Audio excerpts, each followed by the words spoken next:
मुंबईमध्ये आंदोलनावर ठाम असल्याचा पुनरुच्चार मराठा आंदोलक मनोज जरांगे यांनी केला। उद्या सकाळी 9 वाजता अंतरवाली सराटीतून मुंबईला निघणार असल्याचं त्यांनी जाहीर केलंय। तसंच सरकार ड्राफ्ट दुरुस्तीच्या नावाखाली वेळ मारून न्यायचंय किंवा वेळ मारून नेतंय अशी टीका मनोज जरांगे यांनी केली आहे। याशिवाय उपोषण सोडायला आलेले 6-7 मंत्री कुठे आहेत, ते मराठ्यांना फसवायला आले होते का, असा सवाल मराठा आंदोलक जरांगेंनी केलाय। सुधारणा फिधारणा काही नाहीये। 1.5 महिन्यापूर्वीच व्याख्या दिलेली तीच व्याख्या आतापर्यंत चालली। फक्त वेळ काढून न्यायचा आहे आणि मराठा समाजाला वेड्यात काढायचे। आरक्षणाच्या नोंदी सापडलेल्या असताना मराठ्यांना आरक्षण द्यायचं नाही आणि ड्राफ्टच्या दुरुस्तीच्या नावाखाली वेळ मारून न्यायचा आहे। एवढंच काम सुरू आहे। ते काय नवीन दिलेलं नाही व्याख्या।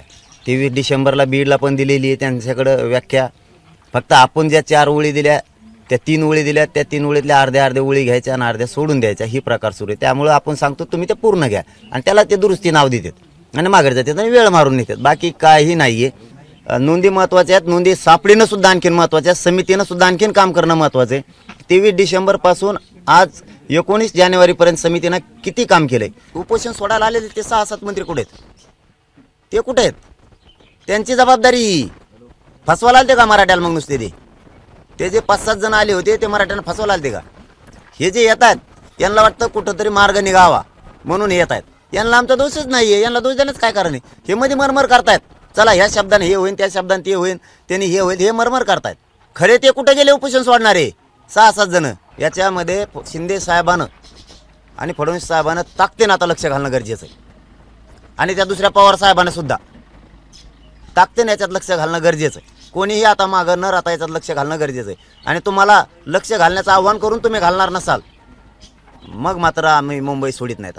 ते व्हायलाच पाहिजे। आम्ही नाकारलेलं नाहीये। सुप्रीम कोर्टातलं आरक्षण नाकारलेलं नाहीये।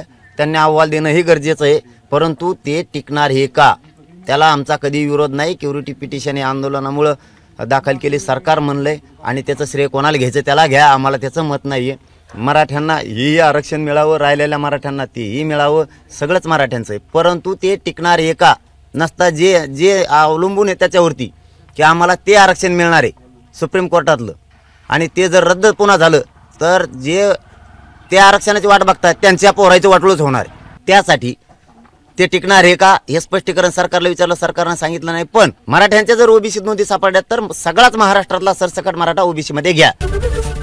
एबीपी माझा, उघडा डोळे बघा नीट।